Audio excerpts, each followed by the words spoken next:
foreign predatory parasitic corporations are replacing our natural environment with an industrial landscape of wind turbines. One Nation will stand against sending children down a path of drug dependency and body mutilation to appease the gender cult. Leave our kids alone. The Trusted Digital Identity Bill is a global surveillance and control mechanism that profit-hungry corporations and power-mad politicians drafted and crafted. One Nation opposes this inhuman dystopian future that the United Nations promotes as the Great Reset, and we condemn this Parliament for signing on to it. I called for Australia to reject the World Economic Forum's Great Reset and instead mount a great resist. Just like the koalas being euthanized to make way for wind turbines or damaged solar panels leaking toxic heavy metals into waterways, the United Nations net zero plan again involves killing the environment to save it. I've been speaking about the fear, the oppression and the inhuman cruelty of our COVID response since July 2020. I promised to hound down those responsible, and I will continue relentlessly to keep that promise. You're about to be live with me, Senator Malcolm Roberts.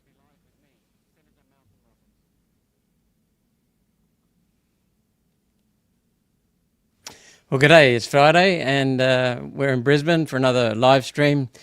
And I want to start today with a quick plug for Bravery and Betrayal. It's a wonderful documentary put out by the Wandering Warriors, our special forces, after their work in Afghanistan and Iraq. It really is something very, very special. It's quite emotional in places. It's very, very well done and very professional, as I said. It talks about the bravery of our soldiers and what they've had to endure. And then it tells us about the betrayal of the government towards them. So really interesting. And by the way, drop in questions at any time, drop in comments at any time, and we'll see if we can get to them. Let me see now. I've got to get some notes here about Albo off to China. What do you reckon? Airbus, Anthony Albanese is off to China again. Airbus Albo, as they call him. Here's something that I don't think he will bring up. The Port of Darwin, our northernmost port. It was a huge election promise to get it back from the Chinese. And by the way, the original port lease was signed off by the Liberal coalition government some years ago. Andrew Robb, I think it was the minister. Not long after he left Parliament, he got an $880,000 job with the same company that got the lease. Ask questions. Anyway, it's now Anthony Albanese's baby, so it was a big election promise to get it back from the Chinese. He made lots of words, lots of promises, but he said he would do something about the Port of Darwin. It's in China's hands at the moment for about another 99 years. Well, a few years less than 99, but 99 years. It's Australia's most strategic northern port. So does Australia operate it? Does Australia operate it? No, it doesn't. We don't operate it. A foreign communist country operates it. So will Anthony Albanese stand up for this country and tell Xi Jinping to give the Port of Darwin back? I haven't read this article, but one of my staff made some notes here for me. I meant to read the article, but it's in The Spectator, which is a wonderful magazine, by the way, so go for it. But could it actually be the climate alarmist lobby and the renewable? This is about Chinese dark money, and here's a quote from the article. But could it actually be the climate alarmist lobby and the renewable energy industries which are funded by dark money from the Chinese Communist Party? That, at least, is the claim made by Senator Ted Cruz while chairing a Senate committee in the United States this week. He cited the case of a San Francisco-based not-for-profit organisation, Energy Foundation Australia. Oh, by the way, we'll get onto one of them in Australia in a minute. Energy Foundation China, whose website openly boasts that it has spent $500 million, $500 million, bankrolling 4,000 climate-related projects, and whose name hardly disguises its origins. The Energy Foundation of China. So we could have a look at renewable lobbyists in our own country. So, and then I'll talk more about China. I'll make a note to talk more about China and our solar and wind in a minute. But let's go and have a look at a Sky News clip on lobbyists, renewable lobbyists, solar and wind lobbyists in our own country here in Australia.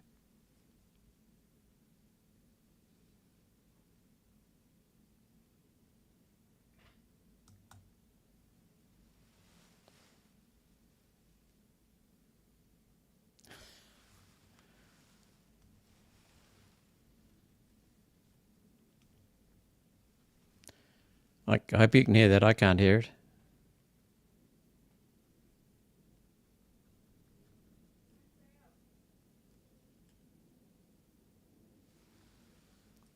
Could you hear that? Can someone let me know if you could hear that?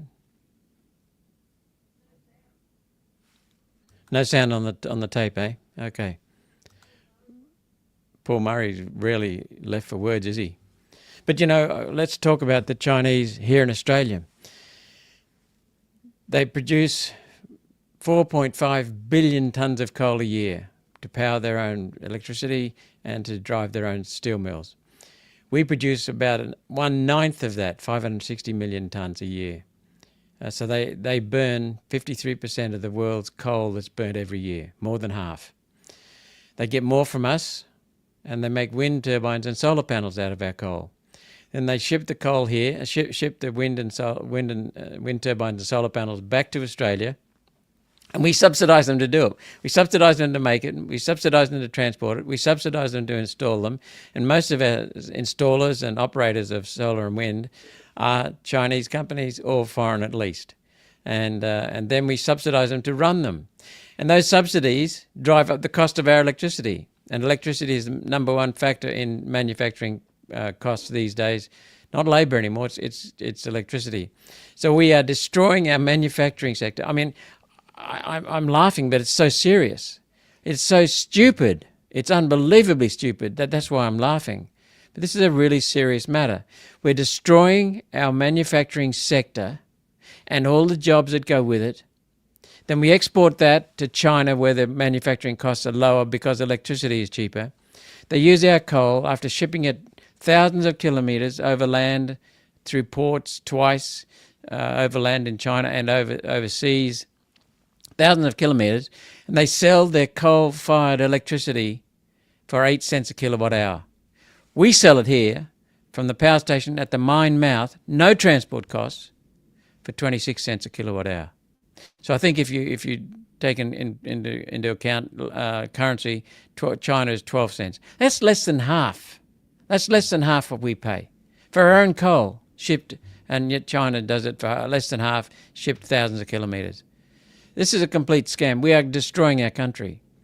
And China has a stranglehold on wind and solar companies around the world, manufacturing companies and also installation companies. And they want us dependent on wind and solar. Can you see how seriously stupid that is? I mean, think about it. They're telling us that we're going to have more and more climate extremes in the future. It's bullshit, but that's what they're telling us. And then they say to overcome that, we need to make our energy a key component of our society dependent on weather. More and more extreme, more and more dependent on weather. This is insane. And they want us dependent on solar and wind. And their parts from China. And everywhere around the world, as you increase solar and wind proportion of electricity generation, you increase the total cost of electricity dramatically. And that is what's happening here. That's it. That's the whole story. And then we're relying on China. That means we're relying on China for our manufacturing. We're relying on China for our defence, because manufacturing was an important part of defence. It still is, but we don't have that manufacturing. So let's come back to these bloody lunatics in this country that are doing this. The Smart Energy Council National Press Club Address. Sounds impressive. It's basically a love-in for Anthony Albanese and Chris Bowen. Chris Bowen is insane and dishonest. He's telling lies repeatedly. His whole program, there's no plan. It's just walking blindfold off a cliff. He can do that on his own, but he's taken the whole of our damn country with him. It's just disgraceful. So this is when you go to their website, the Smart Energy Council. What they say is, we advocate for our members and for smarter energy policy. Well, you couldn't get any dumber than what they've pushed so far. So here's how they're driving change. So here, I'll read it from the website. How we're driving change. Sounds really good, doesn't it? 2024. Look at the 2 achievements they listed. Unfolding our smart energy industry gender action plan to balance the gender gap in renewable industry. There's no gender gap. There is no gender gap. It is illegal to pay men and women different rates of pay. It is illegal. There's no gender gap. The gender gap is fabricated depending upon if there are more tradesmen or more Qantas pilots, for example, on a on a plane, and more males as pilots and more females as stewardesses, then stewardesses get less pay than pilots, and so that's what they're calling the gender gap. But if you have a female pilot and a male pilot, they're paid the same. If you have a female steward and a male steward, they're paid the same. There is no gender gap. But this is what they're saying on this Smart Energy Council, unfolding their first listed achievement for 2024, unfolding our smart energy gender action plan to balance the gender gap in renewable industry. Second one, we're trying, they've been trying all last year to secure the hosting rights for the 31st annual UN Climate Conference, COP31, to be held in Australia in November 2026 in partnership with the Pacific. They're trying to get those bastards from the UN to have their conference of parties conference on climate here in 2026. They're just insane. That's their second, and they're the only two achievements they've listed for 2024. Let's have a look at 2023, what they've got listed here. Number one, and only, launched the super profits tax campaign countering the gas industry's influence. So they want to make the gas industry less efficient. Earlier, they tell us, they oversaw the world's first certification of a green ammonia plant in the Pilbara, a Yarra and Engie collaboration. And then the second one for earlier, buried Coalkeeper and saw the capacity investment mechanism brought to life, destroying our electricity sector. And we're paying them to give us advice. And this is the crap they give us. It's absolutely disgraceful. And this is how our country is going to the dogs. Drop in your questions and we'll get to them. Oh, by the way, what's your take on Grok 4? I understand that Grok and chatbot have been a source of information for many people, yet they're highly unreliable. AI, but think about this. AI needs a lot of electricity, and the advantage will be with China because they're getting cheap electricity, affordable electricity. We're destroying our grid and raising the cost of electricity. The price of electricity is being dramatically driven skywards. So AI advances will be favouring China. We are crippling our country, and they are making theirs stronger. Blockchain, Bitcoin, for those who believe in it, and I haven't done enough research, there's some very attractive aspects of Bitcoin, and there's some aspects that I've still got questions on. But blockchain and Bitcoin mining will be with China as well, because that needs cheap electricity.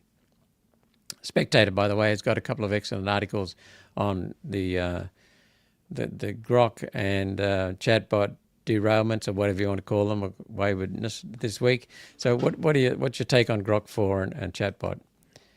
Gary says, thanks for continuing exposing these corrupt plans and agendas. We will continue the fight.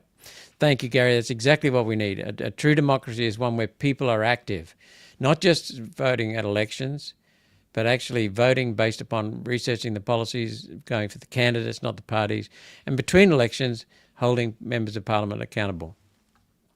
Okay, I've got some notes here for the next topic. The next topic is to do with chemtrails, or claims of chemtrails. I had the great pleasure of spending, my wife and I, Christine, had the pleasure and the honour of spending a weekend with Hoodie. I'm just getting notes up here. Hoodie, Graham Hood, former Qantas pilot, and his lovely wife, Michelle, in their property in the bush in northern New South Wales. Beautiful place. Graham's doing most of the work himself. It's really quite impressive. Huge view. Anyway, lovely couple to spend the weekend with, and we thought we'd make a video. So we've made a video about chemtrails or contrails. So I'll give you the title, and I'll read some notes that I made. I think the notes have gone onto the website. So the video is called Chemtrails or Contrails, a Rational Explanation. You be the judge. That's the title. So as I said, the former Qantas pilot Graham Hood and I chatted at Hoodie's home, and all he did was put on the recording device. I had some notes there, lots of questions that I wanted to get through. So it's a bit dry that way, but we wanted to get them out to raise questions. And then Hoodie made a presentation about contrails.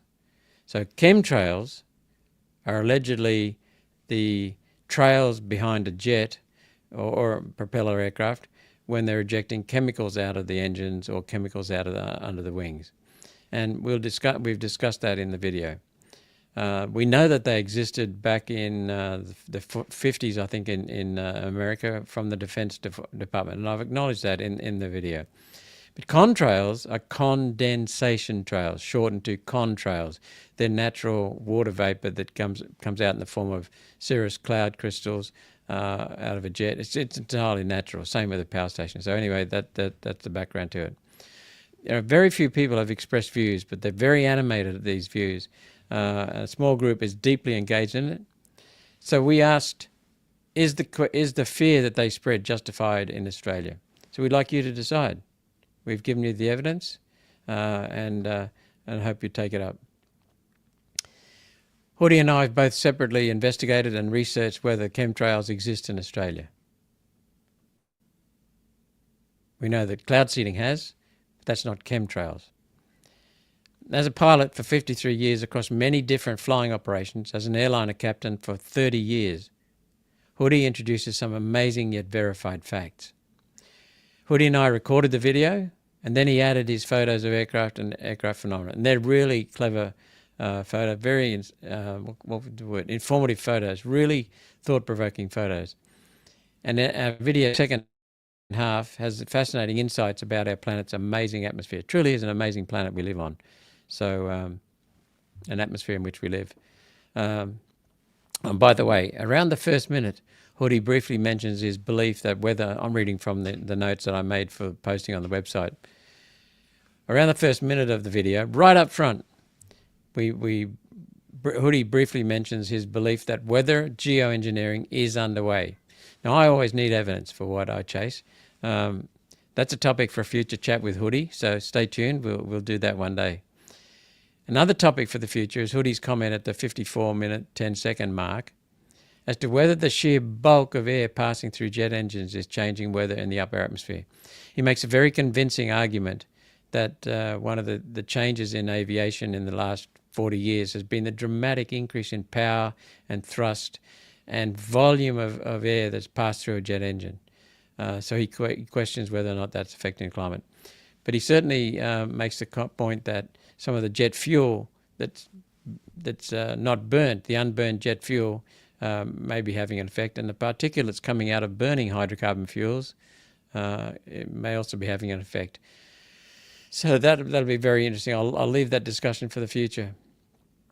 By the way, just after the 51-minute mark, Hoodie added a link to the video when he added the photos after our chat and conversation. And Hoodie recommends a video on Del Bigtree's YouTube channel, The High Wire. And the better link to the video is on my website underneath the introduction to the chemtrails versus contrails. Also, Hoodie is a very religious man, a devout Christian, and I admire him for that. He really knows what he's talking about. Hoodie reminds us all of the serenity prayer and to use our serenity, courage and wisdom to focus on the big issue. In Australia, our chemtrail claims a distraction from the big issue we all face. That's awakening and restoring our country from those who are hijacking Australia. There's no doubt they're hijacking Australia. But are they chemtrailing us? You decide. So are chemtrails an issue, or is it just the hijacking of the country? You decide. So I'll give you the title again. It's on my website. It's been sent out to a limited number of people on our emailing list yesterday, that people who've expressed an interest in this topic. It's been sent out this morning to thousands of people on our mailing list, newsletters, and it'll be posted on social media. So I'll give you the title again. Chemtrails or contrails, a rational explanation, you be the judge. So I'll put that aside. Now I've lost the... There we go. So as I said, it was done impromptu with Hoodie at his place over the weekend. I made some notes and read from that, and Graham answered questions. Right. What I find interesting sometimes is going through social media posts. I go through them every day, morning, first thing in the morning, a couple of times during the day, in the evenings, last thing before going to bed. and it's very interesting sometimes. But I decided just to highlight some, and I'll go more slowly now because one of my team is going to put the posts up. They're not in any particular order, so we see if we can keep up. I've just gone through and looked for the most popular, or the ones with the most engagements, interactions, not just likes, but sometimes also comments. So the American Food and Drug Association safety warning on COVID injections, heart damage. Have you got that one, fellas? That was basically the American Food and Drug Association, Food and Drug Authority rather, so giving a safety warning that there are definitely heart problems with COVID injections, especially for young men. That was really serious. Now it's significant in Australia because I asked the question of Professor John Skerritt, who at the time was the head of our TGA that gave provisional approval for these vaccines, these injections, these gene therapy-based treatments, what testing they did in Australia. Oh, none, Senator Roberts. We didn't do any testing. We relied on the Food and Drug Administration in America, which approved the drugs in America. Oh, really? At the time that was stated by Professor Skerritt, it was public knowledge that the FDA, the Food and Drug Administration, had done no testing itself and relied upon the testing of Pfizer, internal testing. We also know that Pfizer shut down its tests because they had over 1,200 people died from the COVID shots. We also know that the tests were looking pretty bad. So what they did was they inoculated the control group to end the test, just like that. So another one. So that's probably the most popular video. The most popular post. Just a simple photo of the FDA warning of young men being savaged by heart issues due to the COVID injections. So another one that was very popular. Why is the Prime Minister listening to Bill Gates? That was a very short video I made some time ago, some weeks ago. There it is. Very serious face. And why is the Prime Minister listening to Bill Gates? And he's listening to Bill Gates. I'll just go through it briefly. Listening to Bill Gates on memory for climate, energy, food, environment, and health. 5 things that he was listening to Bill Gates on, our Prime Minister. Now, Bill Gates has got no qualifications in any of those 5. And as I said before, he's got massive conflicts of interest in all 5. Why? Why is the Prime Minister, Anthony Albanese, listening to Bill Gates? The high price of electricity bills, despite the fact that we've had energy-saving appliances, energy-saving lights, LED lights, and other energy efficiency measures, our bills should be smaller now than before, but they're many times higher than before. Why? Because of solar and wind subsidies and the destruction of our grid. And then Chris Bowen, my call on Chris Bowen to resign the climate change and energy minister. That's a contradiction there, right there, conflict and contradictions of duties, right there. So the climate change narrative, which is pure crap, is driving the destruction of our electricity sector. So we've had hydrogen claims made by Morrison. We've had hydrogen claims made by Albanese and Bowen. Around the world, we knew when Morrison first introduced this, yes, it was a liberal introduction, we knew, oh my God, the electricity bill is huge, says Mary. Yep, that's what we're hearing everywhere.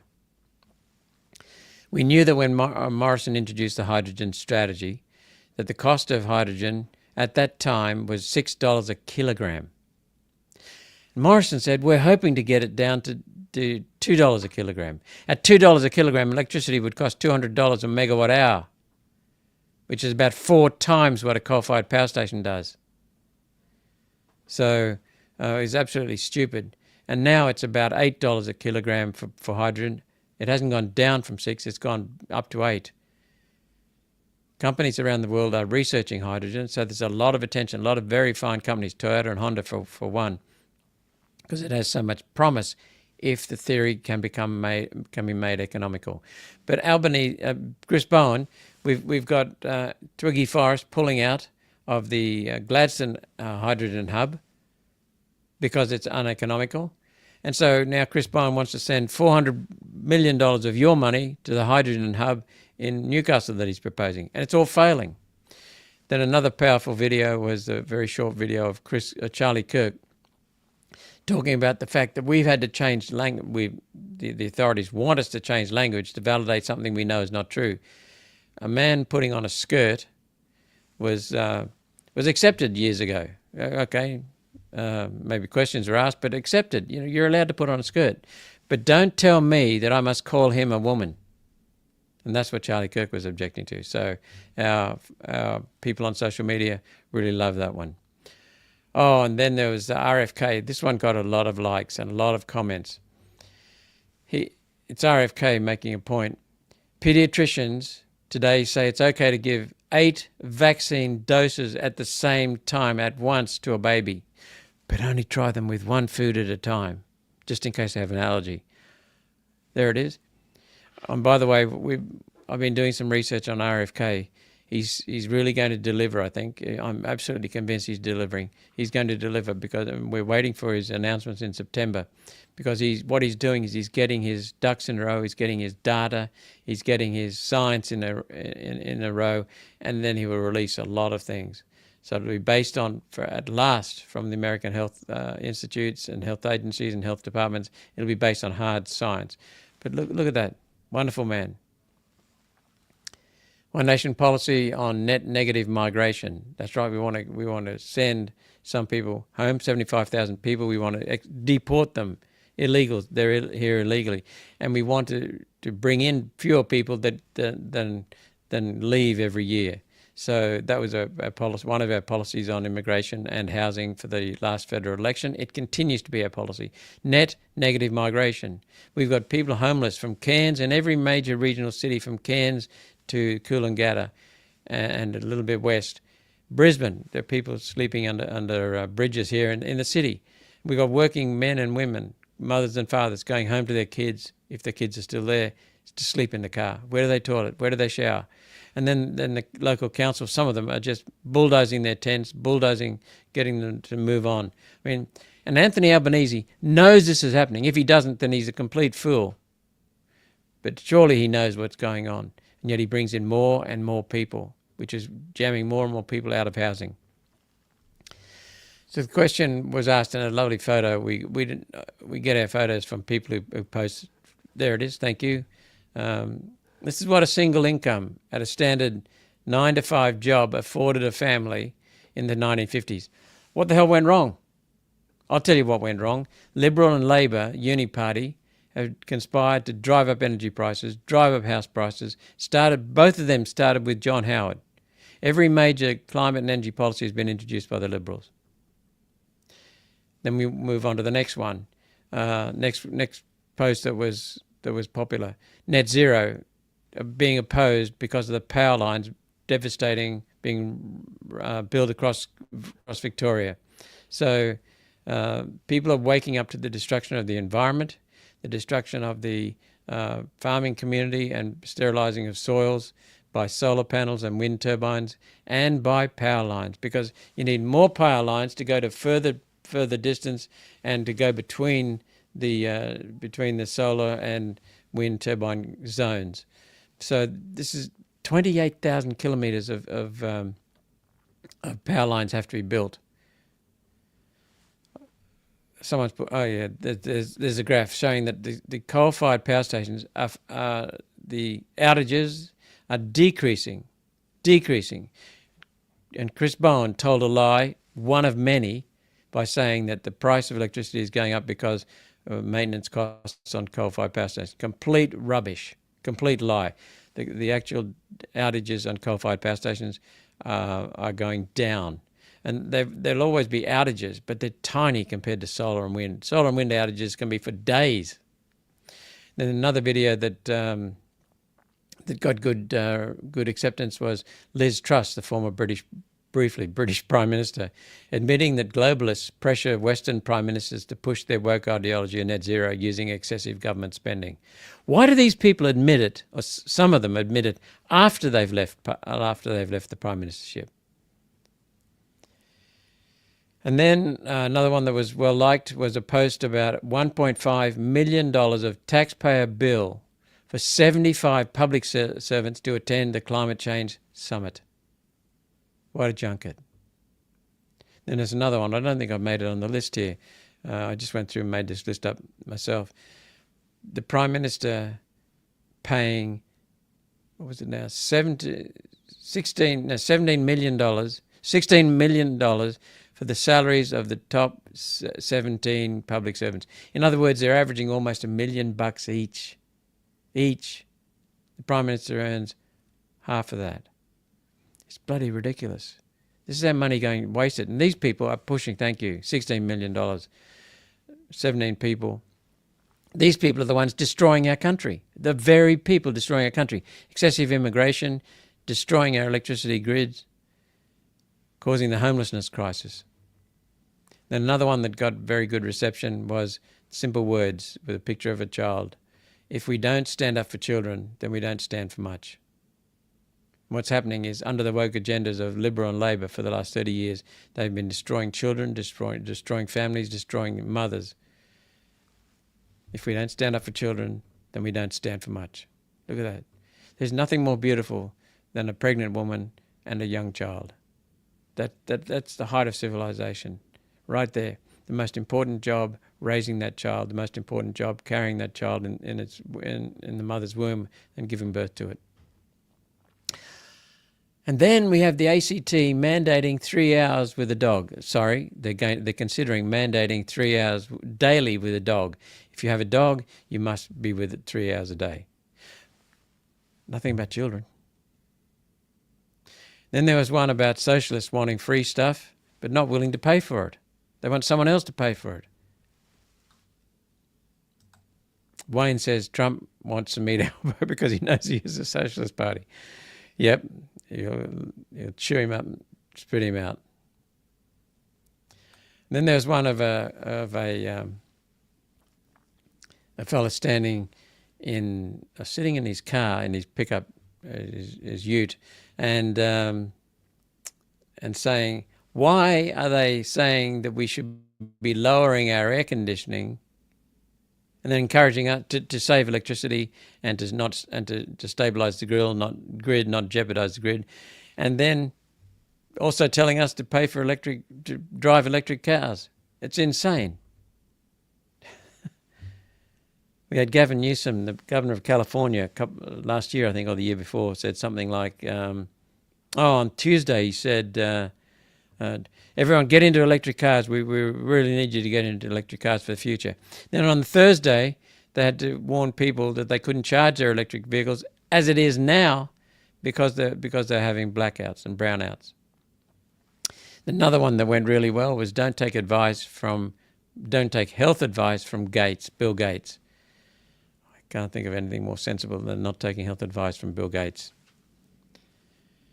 And then we had the conspiracy. We had one on the little picture of a woman cut. It was a picture, a hand-drawn picture, saying the conspiracy theorists are up 17-0. They're taking the piss out of all these people that have used the term conspiracy theorists to denigrate people who are telling the truth.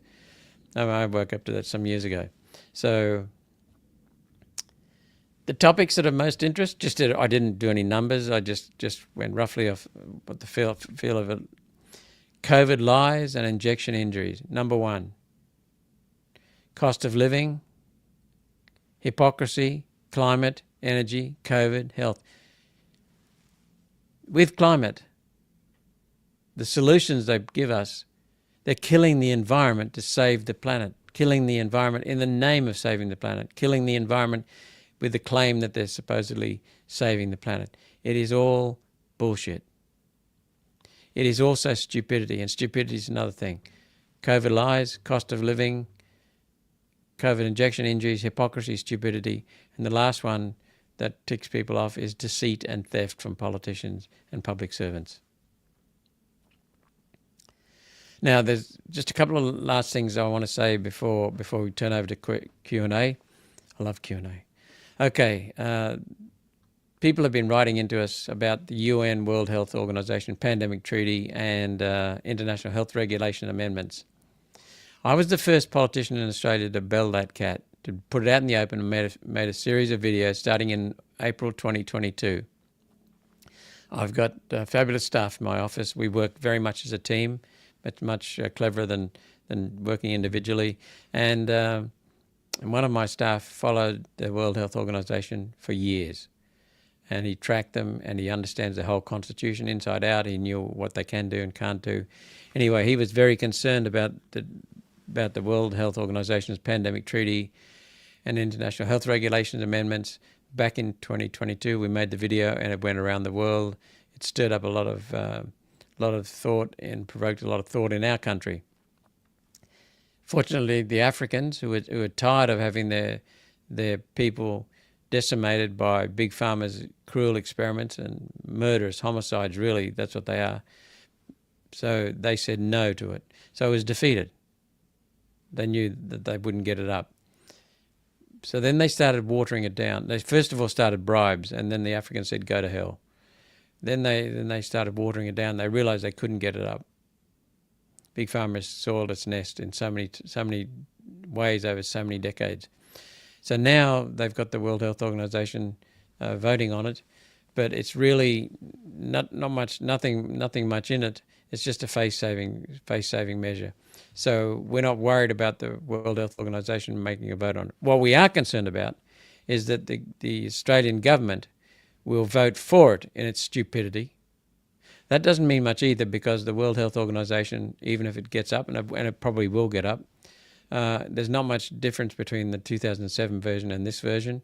There's nothing to be scared of. But if it does get up, and the only way it can be implemented in Australia is for our federal government and opposition to push it through the parliament, to make it law in our country, just as they've done with net zero, just as they've done with the Paris Agreement, just as they've done with the Kyoto Agreement, the various provisions. So if they legislate that, then they'll have the excuse, if the World Health Organization puts out an edict, it won't automatically apply. It'll be up to our government in this country at the time, but they'll have the excuse and say, oh, the World Health Organization told us to. That's bullshit. It is Australia that makes up its mind on this. And the only way we can hurt ourselves is if the federal government and the federal opposition combine to push the bill through the parliament, legislating for the provisions in the World Health Organization. But as I said, this is not much to fear. Nat says we don't appear to have much of an opposition, if you mean the Libs. That's for sure. They're not an opposition at all. There's no opposition in this country outside of One Nation, because the Greens introduce UN and World Economic Forum policies. The Greens introduced them. That is fact. And then Labor and Liberal follow suit. And the Labor Party policies and Liberal Party policies are almost identical on most major issues. Every major climate and energy bill in this country is introduced by the Liberal National Coalition. Every one of them. And the man who started it off and laid the foundation for gutting our electricity sector is John Howard. Ted O'Brien's new chief executive tweeted he wants infinity immigration. Yep. Insane, mate. Jonesy, you're absolutely right.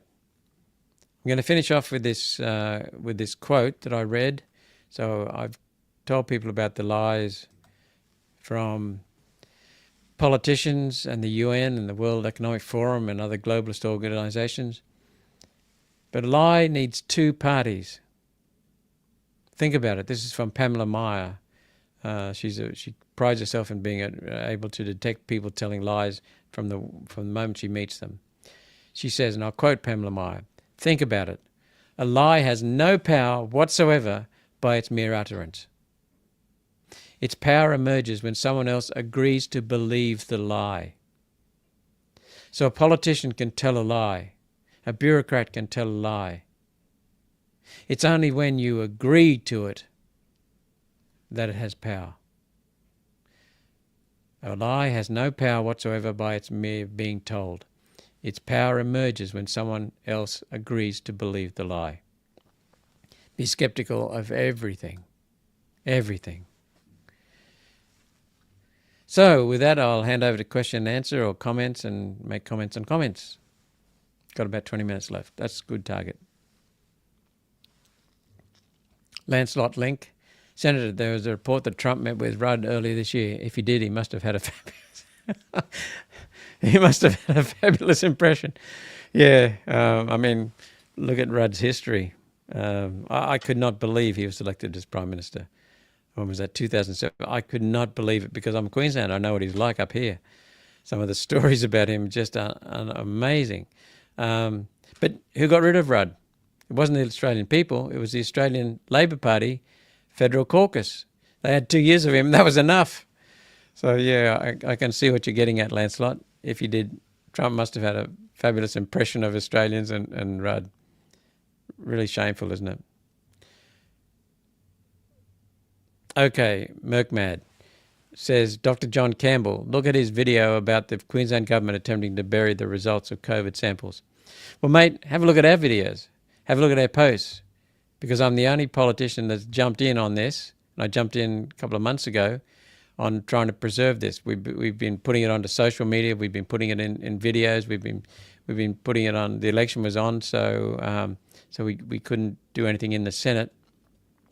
We've written letters to David Crisafulli, the Premier, Tim Nichols, the Health Minister, and the Attorney General, whose name I've forgotten, the State Attorney General, saying that you must keep these samples. So let me tell you what happened. This is one of the world's best, if not the world's best study of the impact of COVID injections and COVID. 10,600 people, 10,600 Queenslanders agreed to give specimens of their bodily fluids to the Queensland Metro North Health, Queensland Health Department, Metro North. And they were promised that they would be kept and that they would be studied and analysed. Some of them were injected people, some of them were not injected with the COVID injections. So this is potentially the world's best study of long-term, over time, of the impact of those injections, because we know that some people were killed or died as soon as the injections were put in them. Some have died sometime after, and some of the specialists are now saying that there'll be an ongoing death toll from these injections. So this is a fabulous study. If you're a drug maker, or if you're a regulator, if you're a politician, you would want to have the results. Now, if the results are positive and say that the vaccines or the injections were good, wouldn't you want to share them? If they weren't, you wouldn't want to share them. I think these people are so afraid of looking, they're trying to destroy the samples. That's my conclusion. I want to call out Julian Gillespie, former barrister, and a few academics who are behind the scenes, and there's such victimization of academics who stand up and tell the truth these days that I won't tell you their names, but they're impressive people, very, very highly regarded across Australia at senior levels of our academic and medicine research. They have been helping us, and we've been writing letters to the Premier, the Health Minister, and the Attorney General to get them to stop destroying these samples. Metro North wanted to destroy the samples. We've now been told that in response to my letters, we've been told that they will store the samples in accordance with the requirements. Now that in accordance with the requirements is a really questionable thing. It raises questions, I should say, because what does that mean? If it's a 7-year study and they first started collecting them in 2021, then they'll be done in 2028 and they'll destroy them then. So we've rejoined our letters to the Queensland Premier asking what he means by that assurance. So yeah, we're chasing this because it's a really significant globally sample.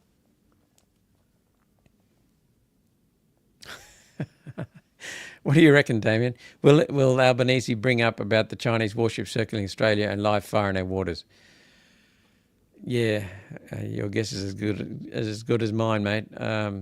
I doubt it. He'll be going with his cap in hand.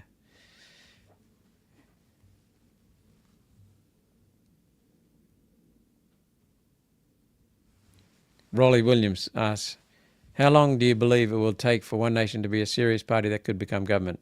We are a serious party, mate. We're already a serious party. We're the only serious party. And it could become government. Well, I'm not the appropriate person to answer the question about how long before it becomes government. That's entirely up to the Australian people. But our vote is growing in every election, federal election. It's growing in some of the states as well. And people are seeing our policies, and that they really loved our policies. They were so damn good, our policies at the last election, that Labor and Liberal and some of the tiny parties, the micro parties, copied parts of our policies or pretended to copy them to try and blunt them, because people were very complimentary about our policies and voted for us on them. So it just depends on the Australian people.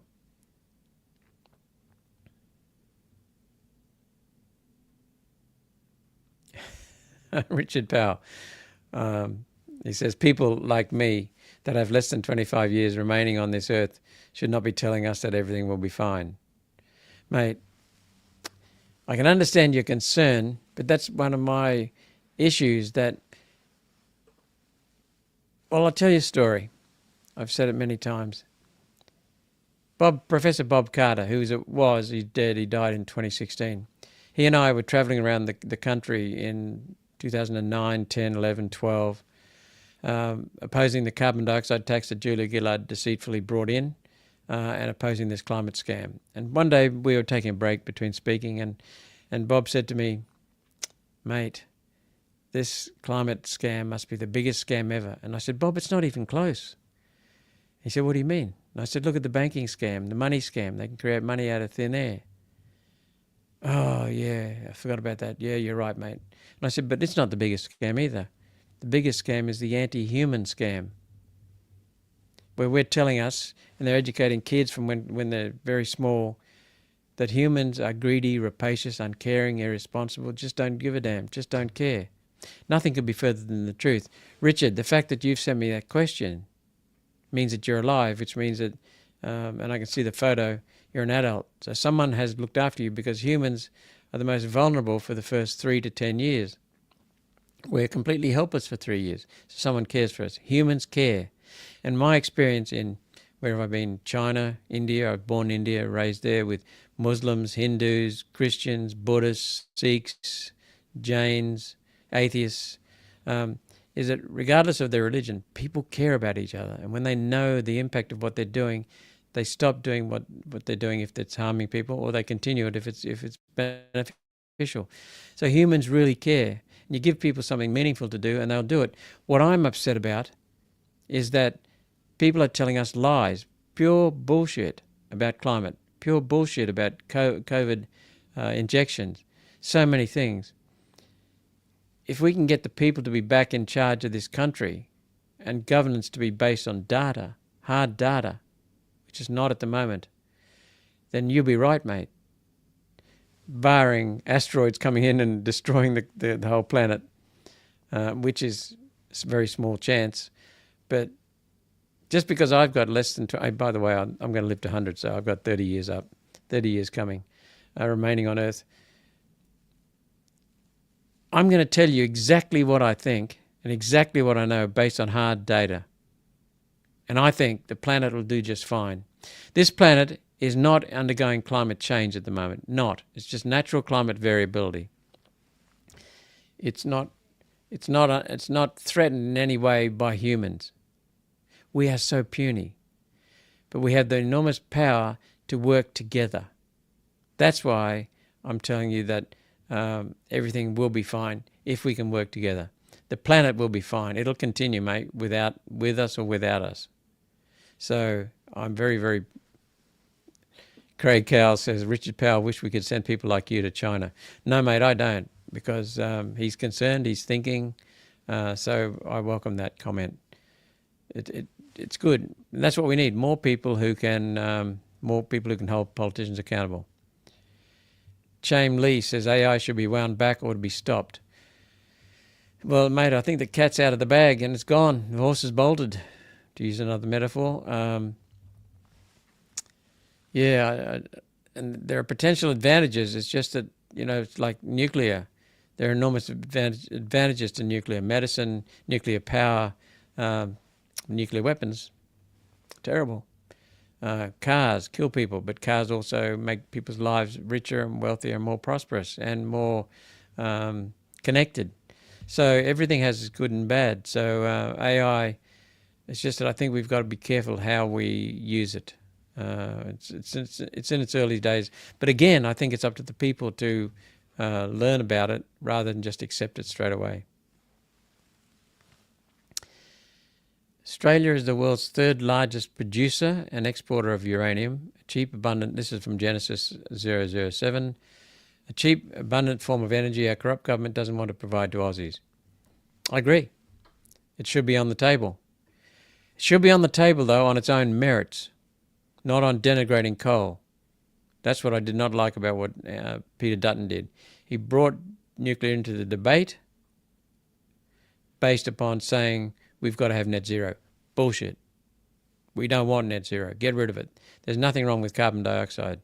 I've made a 4-page summary of carbon dioxide's traits. Carbon dioxide is a wonderful gas essential for all life on this planet.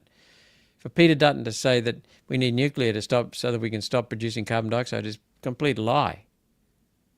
So yeah, I agree with you, but I'm not going to push uranium as a fuel. I'm going to say it must be out in the open. It must be an option. In some places it'll be cheaper. What I don't push coal. I don't push hydro. I don't push nuclear. What I push is the cheapest form of energy for each application. So if you're building a coal-fired power station, if you're building a power station in Queensland, apart from up in Hells Gate, back of Townsville, Tully Millstream Falls, then the cheapest will be coal. No doubt, we should be building coal-fired power stations. Up in North Queensland, we should be building Hells Gate Dam and using that to power hydro power turbines off the Hells Gate Dam and off the Tully Millstream Falls. The second one, this system is almost built anyway. So that's hydro. So I'll be pushing hydro, and we have been pushing hydro literally up there. In New South Wales, coal. Victoria, coal. Tasmania, hydro. South Australia, with abundant nuclear reserves, it may be cheaper to have uranium, but I suspect it'll still be cheaper to bring in coal from the eastern states and make coal-fired power stations. Coal or gas is cheaper and safer than nuclear. Yeah, Brian, I happen to agree with you. Coal is far cheaper than gas even, but gas is useful, has its limitations, but it also has its uses. Nuclear is not really, yeah, we have enough coal, says Wayne Montgomery, enough coal to do it all. That's correct, we do. And we have enough coal to export it as well, so to give others a benefit. And by the way, why are China, Japan, Korea, Asian countries, all through, India, wanting our hydrocarbons, our gas, our coal? I'll tell you why. Because they know that that's the secret to our development, the secret to the West's development. And they want to develop their countries. Well, Japan's already developed, and Korea's pretty well developed as well. But the other countries want to get to the same place we are. And while they're climbing through the ranks of wealthy countries, we're falling. DML says we export many times more coal than we need. Correct. And we should continue to do that. We should be helping to make other countries richer with hydrocarbons and getting the money from that coal ourselves. And what we should be doing is making sure we get money for our gas, for Australians for our gas. Live free Oz. This is one thing One Nation has been pushing as well. It would be lovely to see us value adding to all our natural resources. Exactly. I've got the figures on aluminium. I'll get them up for you.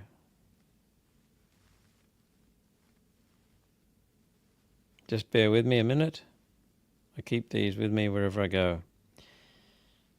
These are value-added figures for aluminium.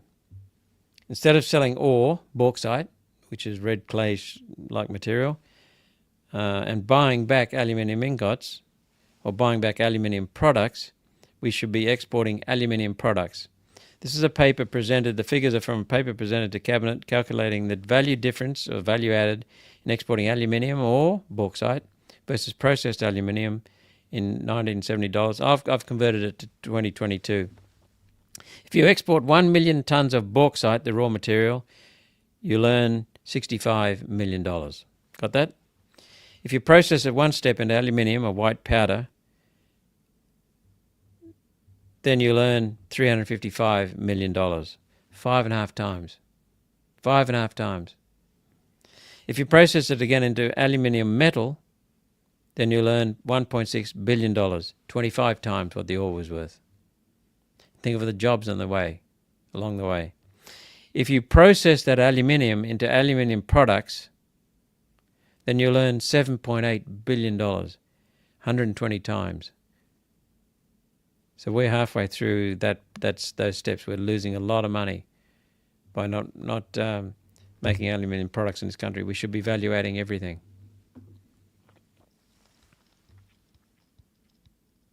These are good questions. Lancelot again. Good on you, mate. Senator, where is Labor currently on new taxes policy? Tax on super, tax on utes, tax on unrealised capital gains, and who knows what else. I haven't read the article yet, but I've got it. There's a Henry VIII provision that Treasurer Jim Chalmers wants to invoke. They're saying he wants to invoke it, which means he'll be able to introduce tax increases without legislation. That'll be in its power to give to him. Tax on super, they want to increase the they want to increase the tax, double the tax on super from 15% to 30%. On super balances of $3 billion and above. But there's no indexation provision in there, Lancelot. There's no indexation provision, which means that most people in Australia who don't have even $1 million at the moment will be above $3 million in no time flat.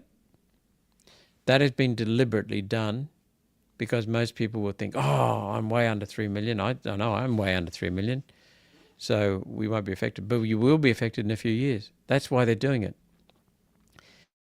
This is called bracket creep, and we've tried to solve it, and both Labor and Liberal have opposed our attempts to stop bracket creep, which is a stealth tax on our income tax provisions. The tax on utes has already been passed, mate. It'll come in, I think, when's it? I can't remember when it's due to come in, but it'll add $7,000 to the cost of a ute, $13,000 to the cost of a Land Cruiser. Tax on unrealised capital gains, apparently that's still very, very keen to do that, the Treasurer and Albanese. What that means is that if you have real estate, if you have assets, real estate, shares, bullion, land, then and in your super account, and the value of that increases, then you'll have a capital gain, unrealised. It'll not be realised until you sell it. But it's a capital gain made during that year. And you'll have to pay a tax on it. That's what Labor wants, a tax on it. And you can see what they're trying to do. They're trying to get the thin end of the wedge in here on super, and then they'll spread it to other investments and personal investments. So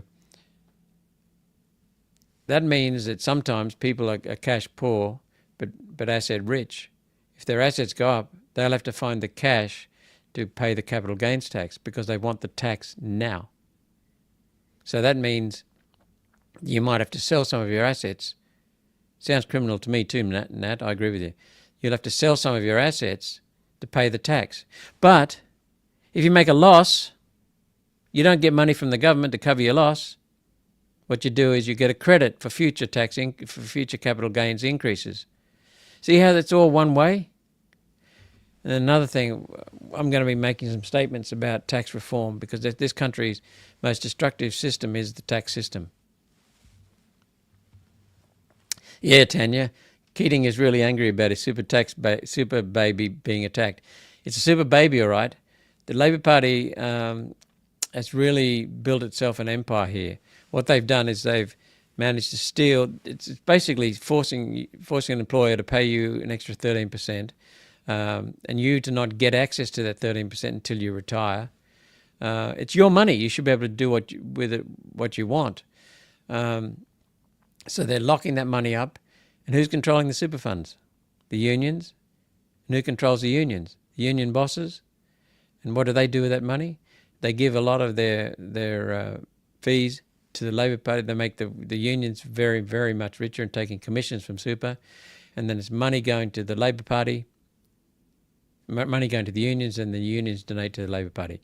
Unions also donate workers' dues to the Labor Party. So what we've got is a Labor Party that's gorging on the super funds, gorging on workers' union dues, and now that's why they're so damn wealthy. So it's structurally, and then that's another topic, but the Labor Party structurally has built up enormous power and enormous structural base in the last 30 years. And Keating helped in that way since when did he introduce super? In the 90s? 95, something like that. So 30 years it's been at it. Is it true that, I missed that one? Is it true that despicable Dan went with Albo to China? I don't know. I don't keep watch on too quickly. Someone will tell me whether that's true or not.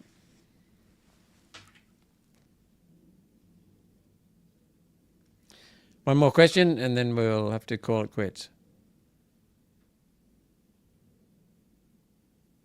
How can you introduce a bill to stop lies in politics, holding politicians to account? Can it be done? No, it can't be done because some of the lies are not really lies, they're mistakes. Some of the lies are skirting one foot on each side of the fence. Some of them are white lies, some of them are, which is not acceptable anyway, but some of them are bordering on lies. The best way to hold politicians account is for the people to do it. John Howard came back from 9/11, where he was when came back from America, where he was at when 9/11 occurred, and the buildings collapsed. Buildings were brought down, collapsed. He came back to Australia and he said, "We're off to Iraq." That's what he told the cabinet. We're off to Iraq. He told us that he went to Iraq on the basis of weapons of mass destruction. Tony Blair in Britain, the Prime Minister, said the same thing. George W. Bush, the President of the United States, told the Congress the same thing in America. Weapons of mass destruction was the justification for waging war and decimating Iraq and Afghanistan. Then 2 or 3 years later, they quietly admitted, with not even a blush, that there were never any weapons of mass destruction. Never any evidence of weapons of mass destruction in Iraq. Never. Not one person in Congress, Parliament in Britain, Parliament in Australia, held them to account. Not one. It's up to the people to do that. Those three leaders should have been turfed out, in my opinion. Jeopardised soldiers, jeopardised our young men and women in war that was not necessary.